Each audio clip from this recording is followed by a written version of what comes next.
अस्सलाम वालेकुम गाइस, कैसे हैं आप सब। उम्मीद करती हूँ खैरियत से होंगे, ठीक ठाक होंगे और अपने प्यारों के साथ खुश होंगे। हेलो अस्सलाम वालेकुम गाइस, मैं आपका भाई शाहज़ैद और ले आए हम नई वीडियो। आज हम जिस वीडियो के ऊपर रिएक्ट करने वाले हैं वो है current situation of Libya after Gaddafi. तो ये हमारे एक भाई हैं, राजा आर्यन मंच नाम है। उन्होंने काफ़ी रिक्वेस्ट की थी, हम उनकी रिक्वेस्ट पे लाए ये वीडियो। और वीडियो काफ़ी इंटरेस्टिंग होने वाली है, काफ़ी इंफॉर्मेटिव होने वाली है। पहले जुड़े रहिएगा वीडियो के साथ। ओरिजिनली जिन्होंने वीडियो अपलोड किया उनके चैनल का नाम है हसी टीवी। ओरिजिनल लिंक डिस्क्रिप्शन में डाल देंगे, अगर आप चाहें तो वहाँ से जाके देख सकते। लेकिन वीडियो स्टार्ट करने से पहले आपसे एक छोटी सी रिक्वेस्ट है कि अगर अभी तक आपने हमारे चैनल को सब्सक्राइब नहीं किया तो काइंडली कर दें, वीडियो को लाइक कर दें। चले वीडियो स्टार्ट करते हैं। अस्सलाम वालेकुम दोस्तों, मेरा नाम है असीम शफकत और आप देख रहे हैं हसी टीवी। लीबिया के हुक्मरान डिक्टेटर मोअम्मर कद्दाफी अमेरिका के वजूद और इसके मुस्तकबिल में इसके सर्वाइवल के लिए बहुत बड़ा खतरा बन गए थे। ये ने इन्हें अपने ही बागियों के हाथों बेदर्दी से कत्ल करवा दिया। अपनी इस बेदर्दी से मौत के वक्त मोअम्मर कद्दाफी इन बागियों से कहते रहे कि मेरे बच्चों, तुम्हें नहीं पता तुम कितनी बड़ी गलती कर रहे हो, तुम्हें सच नहीं पता, किसी के प्रोपेगेंडा में आकर अपने मुल्क को तबाह मत करो। मगर किसी ने भी इनकी बात नहीं सुनी। कद्दाफी ने अपनी एक तारीखी तकरीर के अंदर दुनिया को आगाह किया था कि अब वक्त आ गया है कि हम सब मुसलमान हुक्मरान इकट्ठे हो जाएं, वरना इराक, शाम, फलस्तीन, अफगानिस्तान के बाद एक एक करके हमारी बारी आने वाली है और दुश्मन हमें डिवाइड एंड रूल के जरिए तबाह करना चाहता है, यानी मुसलमानों के इत्तेहाद को तोड़कर एक एक को तबाह करे। और ये भी कहा कि अगर मुझे कत्ल किया गया तो लीबिया पहले जैसा कभी नहीं रहेगा, मैं लीबिया की शान और शौकत भी अपने साथ ले जाऊंगा। This is your sign to study abroad with the Duolingo English test. Take the Duolingo English test now and कहा कि अगर मुझे कत्ल किया गया तो लीबिया पहले जैसा कभी नहीं रहेगा, मैं लीबिया की शान और शौकत भी अपने साथ ले जाऊंगा। और आज इनकी मौत के 11 साल के बाद इनका एक एक लफ्ज सच साबित हुआ कि एक एक करके मुस्लिम मुल्कों को तबाह किया गया, इनके वसाइल पर कब्जे हुए और आज लीबिया के टुकड़े हो चुके हैं। इसके अंदर बेतहाशा बागी जमातें मौजूद हैं, दुनिया के तमाम माफिया दहशतगर्द यहाँ पर मौजूद हैं। इकोनॉमी बिल्कुल तबाह हो चुकी है, बिल्कुल क़यामत का समा है। लेकिन याद रखें कि कद्दाफी के दौर के अंदर इस मुल्क का लाइफस्टाइल और इसके लोगों की आमदनी यूरोप के अंदर भी मौजूद सबसे तरक्की याफ्ता मुल्कों से सबसे ज्यादा थी। लेकिन फिर सवाल उठता है कि आखिर बगावत क्यों हुई, मोअम्मर कद्दाफी को आखिर क्यों कत्ल किया गया, इसकी मौत के पीछे असल हकायक दरअसल क्या थे, आज लीबिया किस हाल में है।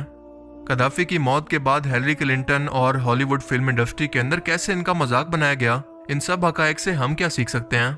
तारीख के ऐसे हकायक जो कि आज तक आपसे छुपाए गए, आज की इस वीडियो में हम इसी बारे में जानने वाले हैं।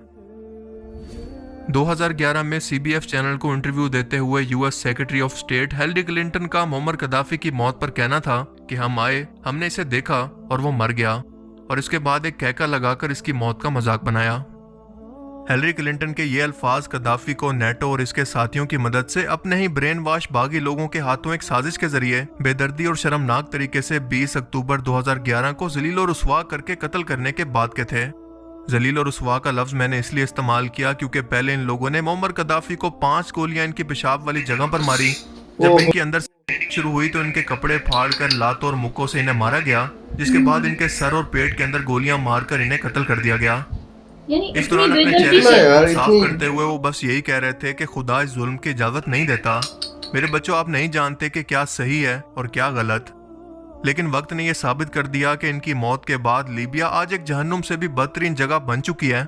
लेकिन मोअम्मर कद्दाफी के 42 साल दौर के अंदर ये दुनिया की किसी जन्नत से कम नहीं थी। और इसकी वजह के इस टाइम में लीबिया के अंदर तालीम, सेहत, बिजली, गैस और पानी बिल्कुल मुफ्त है।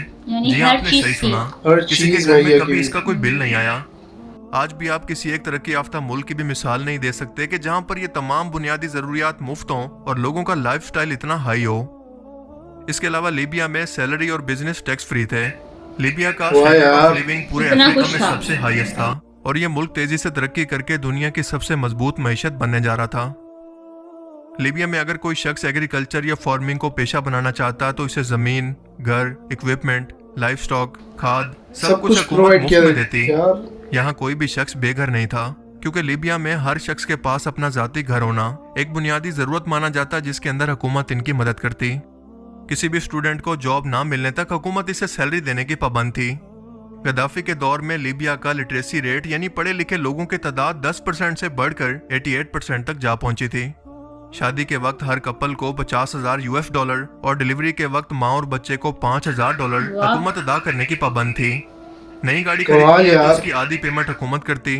गद्दाफी ने बैंक्स और ऑयल को नेशनलाइज कर दिया था, जिसकी वजह से बैंक लोन इंटरेस्ट 0% था और पेट्रोल तो पानी से भी सस्ता था। कैन यू इमेजिन के लीबिया के ऑयल की फरोख्त का कुछ हिस्सा हर शहरी के अकाउंट के अंदर डायरेक्ट हुकूमत भेजा करती। मेगा नेशनल इलेक्ट्रिक ग्रिड हुकूमत ने बनाया जो कि पूरे लीबिया को मुफ्त में बिजली फराम करता। ये इतना बड़ा था कि यूके, बरतानिया और फ्रांस के ग्रिड स्टेशन भी मिलकर इसके साइज और पावर का मुकाबला नहीं कर सकते। इस मुल्क पर कोई बैरूनी कर्जा नहीं था, बल्कि इसके पास अपने $150 बिलियन के रिजर्व थे और दुनिया का सबसे बड़ा इंसानी इरिगेशन प्रोजेक्ट लीबिया के अंदर मौजूद था, जो कि एक अजूबे से कम नहीं है, क्योंकि ये 2820 किलोमीटर लंबा अंडरग्राउंड प्रोजेक्ट था जिसे बनाने के अंदर $25 बिलियन खर्च हुए। नोबेन सैंडस्टॉर्म इको फायर सिस्टम यानी जमीन के नीचे मौजूद दुनिया का सबसे बड़ा फ्रेश पानी का जखीरा, जिसका कुछ हिस्सा मिस्र, कुछ सूडान, कुछ लीबिया और कुछ चाड के अंदर मौजूद है। ये आइस एज के जमाने का मौजूद जेरे जमीन सबसे फ्रेश पानी है, जो कि कई हजार सालों से यहाँ पर मौजूद है। इसका जितना हिस्सा सिर्फ मिस्र के अंदर जमीन के नीचे मौजूद है वो इतना ज्यादा है जितना दरियाए नील ने 500 सालों के अंदर इतना पानी नहीं बहाया। जबकि लीबिया के लोग इसी इको फायर से ताज़ा पानी पी रहे हैं जिसे गद्दाफी ने अपने लोगों के लिए बनाया था, जो कि अगले 1000 साल तक इस तरह से ख़त्म नहीं होगा, चाहे इससे जितना मर्जी पानी पी ले। जिसका सिला लीबिया ने नेटो के साथ मिलकर गद्दाफी को जलील और रुस्वा करके कत्ल करके दिया। मगर सवाल यह है कि ऐसे हालात आखिर पैदा कैसे हुए? नेटो ने ऐसी क्या चाल चली कि गद्दाफी के अपने ही लोग इसे कत्ल करने निकल पड़े? पहली वजह थी मुअम्मर गद्दाफी के आइडियाज़, जिसकी वजह से वो मुस्तकबिल में अमेरिकन इकोनॉमी को टक्कर देकर इसे पीछे छोड़ने वाले थे। क्योंकि आप सभी लोग जानते हैं कि कोई भी मुल्क अपनी इकोनॉमी की वजह से ही सुपर पावर कहलाता है। किसी मुल्क के पास चाहे जितनी बड़ी मर्जी आर्मी क्यों ना मौजूद हो, अगर इसे चलाने के लिए इस मुल्क के पास रिसोर्सेज मौजूद नहीं तो ये आर्मी किसी काम की नहीं। किसी काम की नहीं। दूसरी वजह थी गद्दाफी का मुसलमान लीडर्स को इकट्ठा करके नेटो के खिलाफ एक ब्लॉक मुस्तकबिल के अंदर बनाने का खदशा। और तीसरी सबसे अहम वजह थी ऑयल, जिसकी वजह से अमेरिका ने पहले अफगानिस्तान, इराक और सीरिया वगैरह को इस मकसद के लिए पहले ही तबाह कर रखा था। आप सोच सकते हैं कि इस बात का सबूत क्या है। इसका सबसे बड़ा सबूत है हिलरी क्लिंटन की ईमेल्स लीक, जिनमें साफ जाहिर था कि फ्रांस और अमेरिका ने साजिश के जरिए लीबिया को तबाह करने के लिए जानबूझकर साजिश के जरिए गद्दाफी पर हमला करवाया, और इसमें यूएई और कतर भी शामिल थे।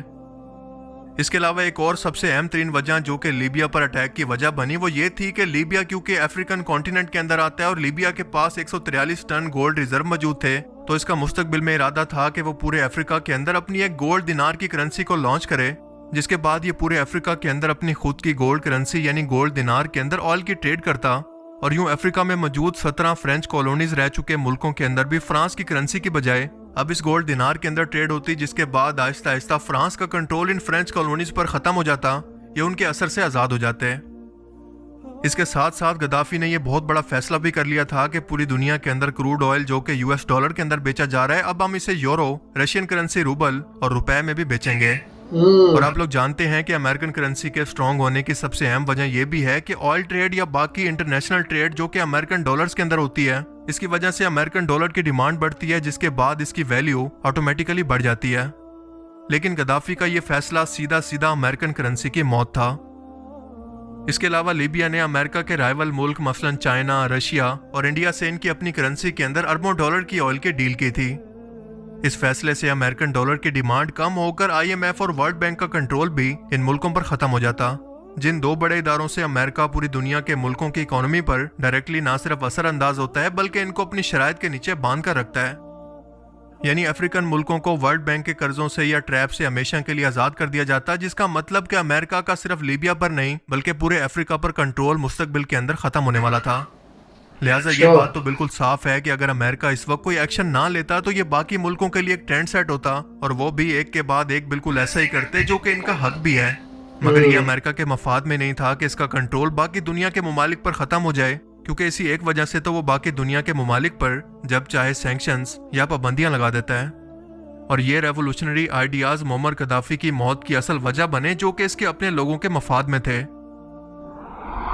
इसके अलावा एक अहम तरीन वजह यह भी थी कि नेटो ममालिक को अपने मुल्क के अंदर कॉलोनीज ना बनाने देना, क्योंकि गद्दाफी को अमेरिकन और इसके इत्तेहादियों की मदाखलत अपने मुल्क के अंदर बिल्कुल बर्दाश्त नहीं थी। इनसे पहले इदरीस अल सनसुई लीबिया का हुक्मरान था, जो कि एक मुकम्मल वेस्टर्न पपेट था।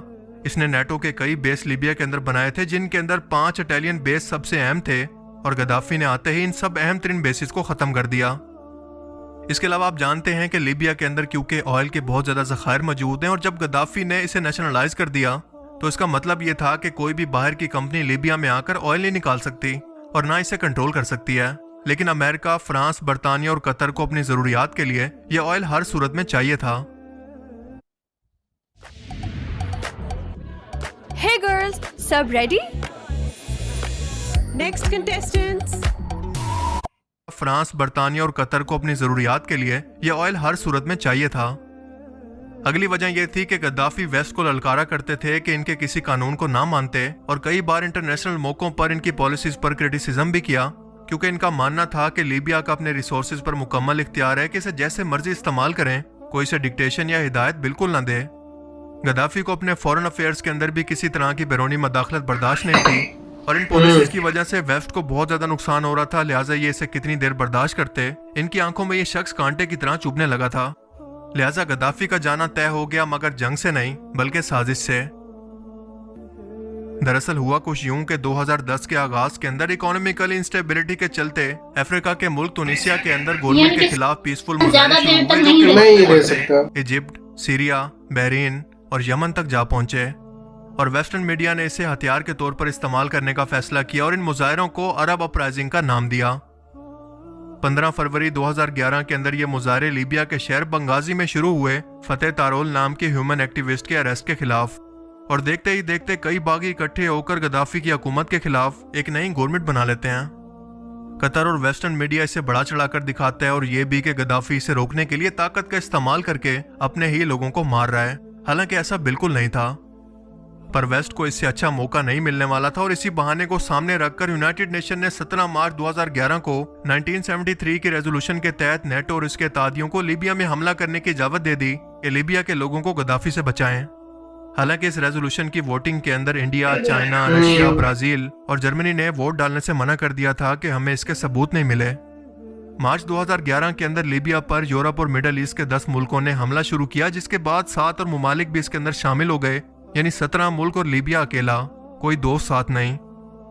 और इससे भी बड़ी मुश्किल यह थी कि गद्दाफी को क्योंकि अपनी मिलिट्री की कू का डर हर वक्त लगा रहता था, लिहाजा जानबूझकर इसने अपनी आर्मी को जगह जगह पर फैलाकर कमजोर कर रखा था, जिसका नाकाबिले तलाफी नुकसान इस हमले के नतीजे में इन्हें आखिरकार उठाना पड़ा।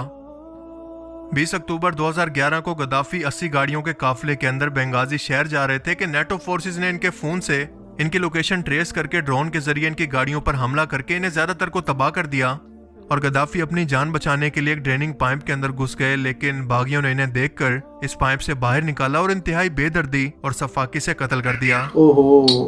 2 दिन तक इसकी लाश को फ्रीजर में रखा गया, लोग आकर इसकी लाश का दीदार करते रहे, और आखिरकार रेगिस्तान के किसी खुफिया कमरों में इसे दफना दिया गया। जिसके बाद गद्दाफी के ये अल्फाज लोगों की समझ में आए कि जब मैं जाऊंगा तो लीबिया की शान और शौकत भी अपने साथ ले जाऊंगा, क्योंकि आज लीबिया 3 टुकड़ों के अंदर तकसीम हो चुका है। एक है दरमियाना हिस्सा जिसमें तमाम ऑयल के ज़खायर मौजूद हैं और इस पर लीबियन नेशनल आर्मी का कब्जा है। इसका नॉर्थ वेस्ट हिस्सा है गवर्नमेंट ऑफ नेशनल अकॉर्ड के पास, जो कि अमेरिकन सपोर्टेड है, और तीसरा हिस्सा बागियों के पास है। इन 3 मेजर हिस्सों के अलावा तमाम तरह की राइवल पार्टीज, मिलिटेंट्स, दहशतगर्द, माफियाज, गैंग्स, एजेंसीज और दुनिया भर के तमाम गैर कानूनी गैंग्स और दहशतगर्द तंजीमों में से कोई एक भी ऐसी नहीं है जो कि यहाँ पर मौजूद ना हो, जो कि गद्दाफी के दौर के अंदर इम्पॉसिबल था।